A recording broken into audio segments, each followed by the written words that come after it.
The Prince by Niccolo Machiavelli. If you study the life and time of the Italian politician, diplomat, historian, writer and philosopher Niccolo Machiavelli, you'll discover that he was a voracious reader and one who isn't shy to strip out the ideals and drew examples from history. Machiavelli's major belief lies in the principle that anyone who ignores reality in an attempt to conjure up fantasy or live up to an ideal is doomed to get destroyed. He believed that emphasis shouldn't be placed on morals, rather the main focus should be on effectiveness. In short, for Machiavelli, the end justified the means. Knowing where Niccolo Machiavelli stands, The Prince is quite ruthless. However, there are many priceless lessons, especially entrepreneurial ones, to be gleaned from it. This video is about 5 most important lessons from The Prince. Ready for a 500-year-old course in life and entrepreneurship? Let's go! And don't forget to subscribe to our channel if you're new here, because we'll help you to discover secrets of success from good books and great people. Lesson number 1. Countries that are easy to conquer are hard to rule, while countries that are hard to conquer are easy to rule. So are modern markets. Machiavelli describes the example of Persia, which in 323 BC, when Alexander the Great died, had no governing ruler. One of his generals soon took over, but the Macedonians expected to lose control of the country they had previously conquered quite quickly. In the end, they maintained power for another 5 decades. This was due to the ruler-servant system in place in Persia before, because Darius III had crushed all political enemies in the country and gotten institutions and leaders to become loyal followers. This made the country very hard to conquer. But once Alexander had control, there were no autonomous regions or rulers left to challenge him for the throne.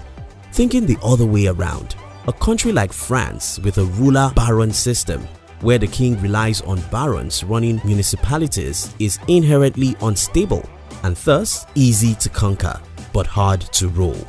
When you transfer this lesson to business, you can see the similarity to modern markets. A new market with very few players is easy to dominate, but it's very hard to keep this dominance because of all the competition that comes after you once they've discovered it's a good market.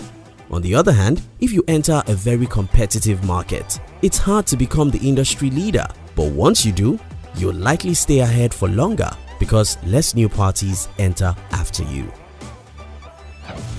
Lesson number 2.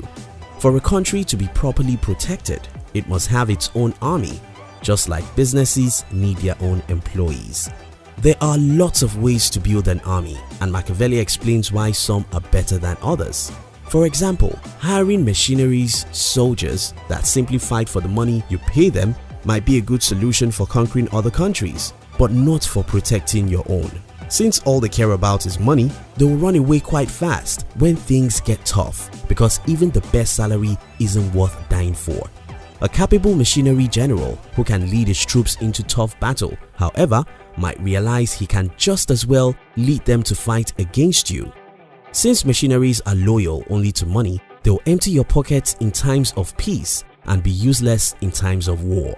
The same holds true for auxiliary troops from fellow states, who tend to occupy your country after a victory in battle against a common enemy. What good are allies helping troops if they never leave? Just like a good country, a good business needs its own army. Many businesses today want majorly freelancers and temporary workers. Now, I'm not saying it's bad.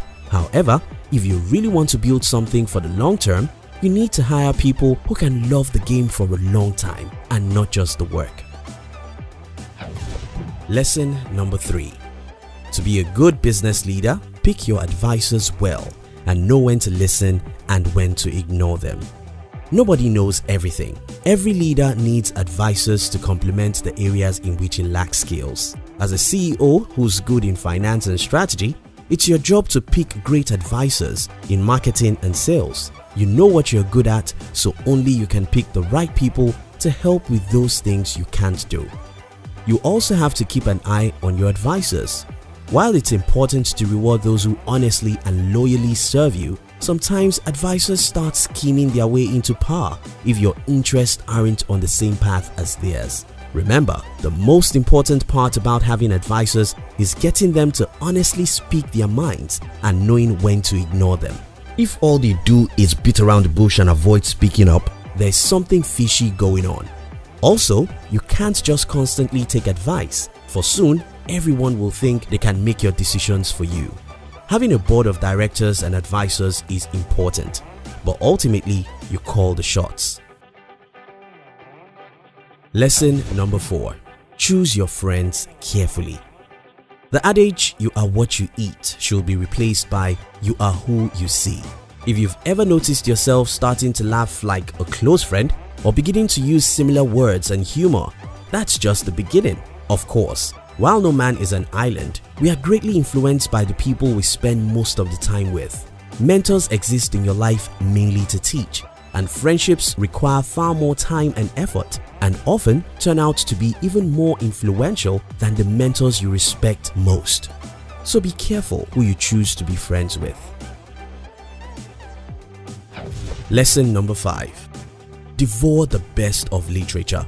It's no secret that intelligent people and those who are extremely successful are voracious readers. Reading sharpens your mind and keeps you abreast of the latest change, trends, and strategies of success. To exercise the intellect, the prince should read histories and study there the actions of illustrious men, Niccolo Machiavelli said.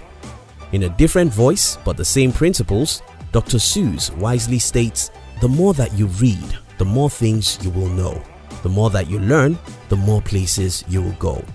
If you study the lives of influential people you admire a lot, don't be surprised to find out that most of them are avid readers. Special bonus. Hi success-driven people, we are so happy to have you here on our channel and we appreciate you for taking out time to watch our videos. Thank you. As bonus, we want to share with you one more lesson from the Prince. Lesson number 6. Never rest on your laurels. When Machiavelli talks about taking advantage of opportunities, he said, "A wise prince ought to observe some such rules and never in peaceful times stand idle." It's very hard to move forward when the world is crashing down around you. It's impossible to not work hard in these times of chaos because you are giving everything you've got to keep your head above the water. And when the time of peace comes, it's easy to take a rest. While I'm not saying that you don't deserve to rest, don't use all your time resting. Instead, remember that you create your own reality and the responsibility rests entirely on you. Follow these lessons with integrity and courage and enjoy the feeling of invisibility that Machiavelli's lessons instills in his readers. We appreciate you for staying till the end of this video. Thank you. Now, let's discuss. What lessons do you think I missed in this book? What points would you like to add? Which other good books would you like our team to summarize next? We love to receive your comments. If you love this summary, our team will be very happy if you can like this video and share it with your friends on social media. And if you've not subscribed to our channel, subscribe now and turn on the notification because we'll help you discover secrets of success from the world's best books and great people. We love you.